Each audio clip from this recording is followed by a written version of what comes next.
here, Indianapolis Colts versus Houston Texans. Now, Colts coming off a loss. Tennessee earned that victory. The defense played better, I think, than they've played all year outside of maybe the Buffalo game. So credit Tennessee Titans in that game.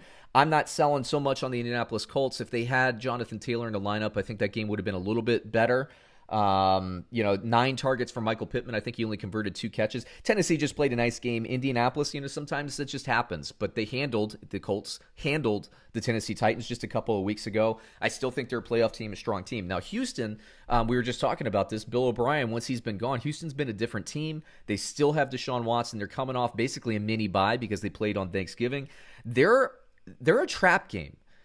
Now, the Colts coming off a loss, I think they'll show character and they'll come back and win, but we'll talk about that in a bit. For fantasy purposes, I like Phillip Rivers against this Houston team. If Taylor can get himself activated, I like Taylor this week. If not, I actually like Wilkins more than Hines this week, but we'll see. Let's hope that Taylor gets himself activated this week. Receiver, I still think Michael Pittman's the guy. I think he's going to have a really nice game. I'm completely selling anything and any idea of starting T.Y. Hilton at this point.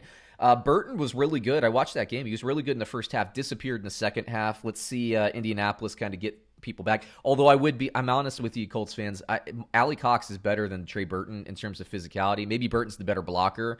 Maybe he knows the system a little bit better, but let's get Mo Alley Cox in space. Give him the athletic tight end plays. For Houston, Deshaun Watson's a start. I'm staying away from running back.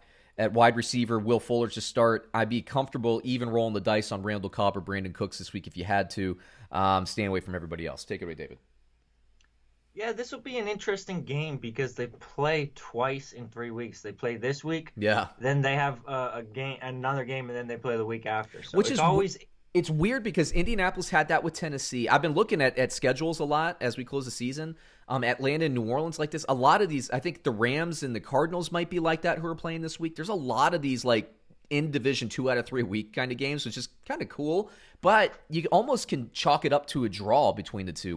When those teams kind of know and play each other so recently, I think it's at the detriment of the better team because, it leaves you more likely to be upset one out of those 2 times, I think. Yeah, I'm not really a fan of it. We saw it just this past week with speaking of Indianapolis, Indianapolis and Tennessee, they played twice in 3 weeks. So it was Indianapolis the first time, and then it was obviously Tennessee putting the smackdown on them the second time. So yeah, a lot of times you can expect a little bit of a revenge game. So it will be interesting to see how they played in the first matchup. I don't love it for any of the Texans. Obviously, you start Will Fuller. Brandon Cooks has been good. You start him if you don't have better options. But this Colts defense has been pretty good, minus getting thrashed by Derrick Henry and getting run all over. But Derrick Henry tends to do that regardless of who his opponent is. He likes to thrash people a little bit. So I still think Indianapolis limits the upside, I would say, for your Texans this week. So I mean, you don't really have much of a choice. You start him in season long, but daily, I think you're definitely avoiding this matchup. For the Colts, though, you're right. Trey Burton, he did look good.